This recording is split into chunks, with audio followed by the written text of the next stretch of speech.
سیرت مصطفیٰ صلی اللہ علیہ وآلہ وسلم کی قسط نمبر 71 آج شروع کی جائے گی۔ قسط نمبر 70 میں ذکر ہو رہا تھا جنگ حنین کا، جس میں حضور اقدس صلی اللہ علیہ وآلہ وسلم 12,000 لشکر جمع فرما کر 10,000 تو مہاجرین و انصار وغیرہ کا لشکر تھا جو مدینہ سے آپ کے ساتھ آیا تھا، اور 2,009 مسلم تھے جو فتح مکہ میں مسلمان ہوئے تھے۔ آپ نے اس لشکر کو ساتھ لے کر اس شان و شوکت کے ساتھ حنین کا رخ کیا کہ اسلامی افواج کی کثرت اور اس کے جاہ و جلال کو دیکھ کر بے اختیار بعض صحابہ کی زبان سے یہ لفظ نکل گیا کہ آج بھلا ہم پر کون غالب آ سکتا ہے۔ لیکن جنگ کا پاسا پلٹ گیا اور کچھ لوگ بھاگ نکلے۔ بنو حوازن و ثقیف نے ایسی تین اندازی کی کہ وہ تاب نہ لا سکے اور نبی کریم صلی اللہ علیہ وسلم اور چند صحابہ کے علاوہ سب بھاگ نکلے۔ یہی وہ مضمون ہے جس کو قرآن کریم نے نہایت مؤثر انداز میں بیان فرمایا کہ وَيَوْمَ حُنَيْنٍ إِذْ أَعْجَبَتْكُمْ كَثْرَتُكُمْ فَلَمْ تُغْنِ عَنْكُمْ شَيْئًا وَضَاقَتْ عَلَيْكُمُ الْأَرْضُ بِمَا رَحُبَتْ ثُمَّ وَلَّيْتُمْ مُدْبِرِينَ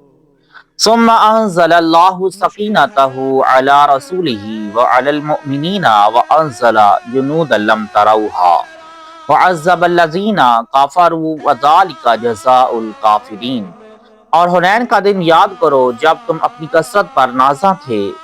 تو وہ تمہارے کچھ کام نہ آئی، اور زمین اتنی وسیع ہونے کے باوجود تم پر تنگ ہو گئی، پھر تم پیٹ پھیر کر بھاگ نکلے، پھر اللہ نے اپنی تسکین اتاری اپنے رسول اور مسلمانوں پر، اور ایسے لشکروں کو اتار دیا جو تمہیں نظر نہیں آئے، اور کافروں کو عذاب دیا، اور کافروں کی یہی سزا ہے۔ حنین میں شکست کھا کر کفار کی فوجیں بھاگ کر کچھ تو اوطاس میں جمع ہو گئیں اور کچھ طائف کے قلعہ میں جا کر پناہ گزین ہو گئیں۔ اس لیے کفار کی فوجوں کو مکمل طور پر شکست دینے کے لیے اوطاس اور طائف پر بھی حملہ کرنا ضروری ہو گیا۔ چنانچہ حضور صلی اللہ علیہ وآلہ وسلم نے حضرت ابو عامر اشعری رضی اللہ تعالی عنہ کی ماتحتی میں تھوڑی سی فوج اوطاس کی طرف بھیج دی۔ درید بن السمہ کئی ہزار کی فوج لے کر نکلا۔ درید بن السمہ کے بیٹے نے حضرت ابو عامر اشعری رضی اللہ تعالی عنہ کے زانوں پر ایک تیر مارا۔ حضرت ابو عامر اشعری رضی اللہ تعالی عنہ حضرت ابو موسیٰ اشعری رضی اللہ تعالی عنہ کے چچا تھے۔ اپنے چچا کو زخمی دیکھ کر حضرت ابو موسیٰ رضی اللہ تعالی عنہ دوڑ کر اپنے چچا کے پاس آئے اور پوچھا کہ چچا جان آپ کو کس نے تیر مارا ہے؟ تو حضرت ابو عامر رضی اللہ تعالی عنہ نے اشارات سے بتایا کہ وہ شخص میرا قاتل ہے۔ حضرت ابو موسیٰ اشعری رضی اللہ تعالی عنہ جوش میں بھرے ہوئے اس کافر کو قتل کرنے کے لیے دوڑے تو وہ بھاگ نکلا، مگر حضرت ابو موسیٰ رضی اللہ تعالی عنہ نے اس کا پیچھا کیا اور یہ کہہ کر کہ اے بھاگنے والے، کیا تجھ کو شرم اور غیرت نہیں آتی؟ جب اس کافر نے یہ گرم گرم طعنہ سنا تو ٹھہر گیا، پھر دونوں میں تلوار کے دو ہاتھ ہوئے،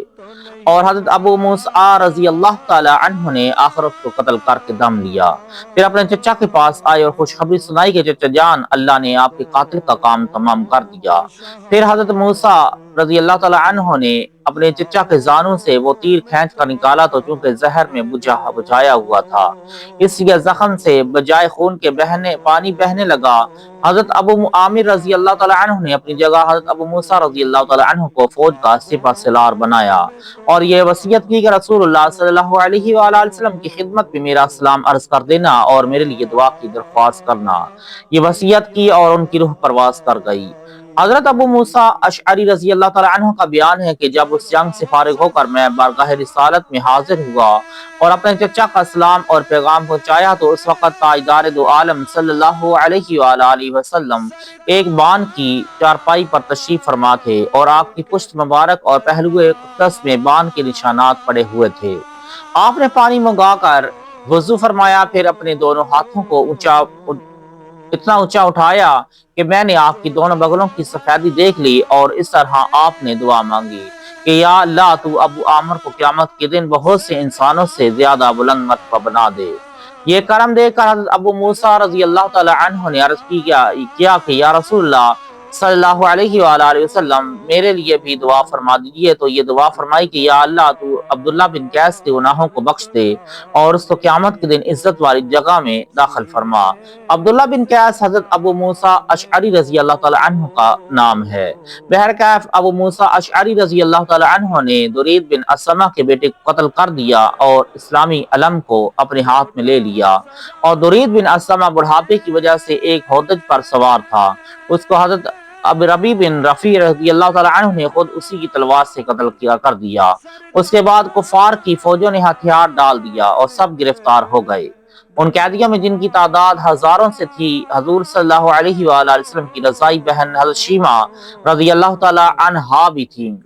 یہ حضرت بی بی حلیمہ سعدیہ رضی اللہ تعالی عنہا کی صاحبزادی تھیں۔ جب لوگوں نے ان کو گرفتار کیا تو انہوں نے کہا کہ میں تمہارے نبی کی بہن ہوں۔ مسلمان ان کو شناخت کے لیے بارگاہ نبوت میں لائے تو حضور صلی اللہ علیہ وآلہ وسلم نے ان کو پہچان لیا اور جوش محبت میں آپ کی آنکھیں نم ہو گئی، اور آپ نے اپنی چادر مبارک زمین پر بچھا کر ان کو بٹھایا اور کچھ اونٹ کچھ بکریاں ان کو دے کر فرمایا کہ تم آزاد ہو، اگر تمہارا جی چاہے تو میرے گھر پر چل کر رہو،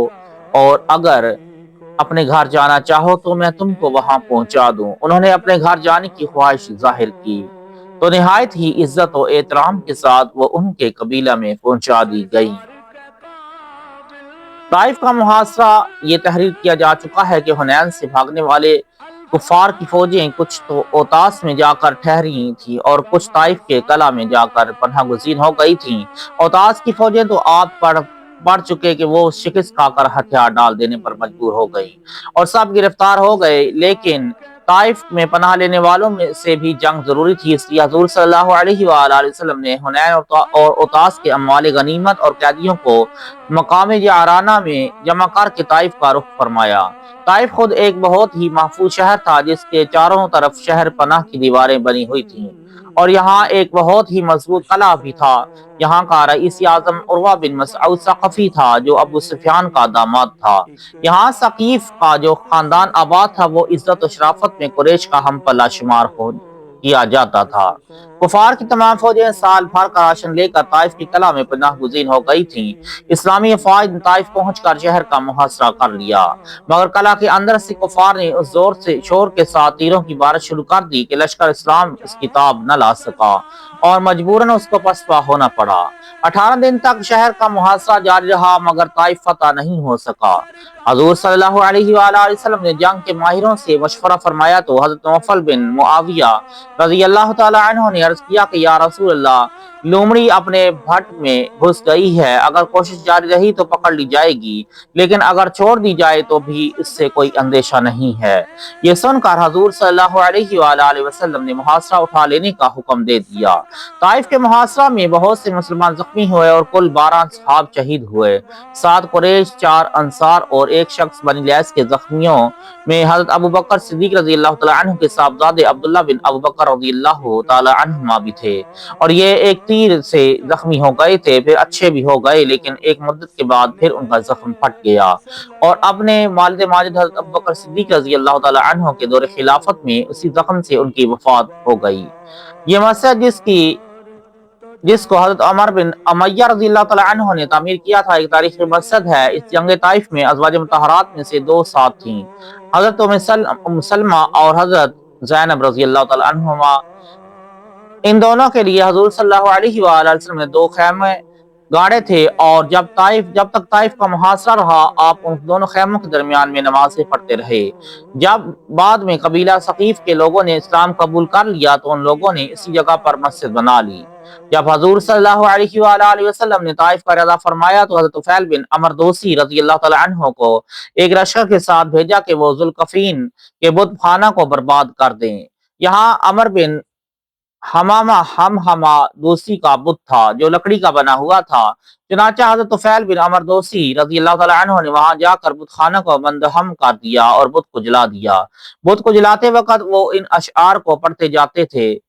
اے ذوالقفین، میں تیرا بندہ نہیں ہوں، میری پیدائش تیری پیدائش سے بڑی ہے، میں نے تیرے دل میں آگ لگا دی ہے۔ حضرت طفیل بن عمر دوسی رضی اللہ تعالی عنہ 4 دن میں اس مہم سے فارغ ہو کر حضور صلی اللہ علیہ وآلہ وسلم کے پاس طائف میں پہنچ گئے۔ یہ ذوالقفین کفین سے قلعہ توڑنے کے آلات منجنیق وغیرہ بھی لائے تھے۔ چنانچہ اسلام میں سب سے پہلی یہی منجنیق ہے جو طائف کا قلعہ توڑنے کے لیے لگائی گئی، مگر کفار کی فوجوں نے تیر اندازی کے ساتھ ساتھ گرم گرم لوہے کی سلاخیں پھینکی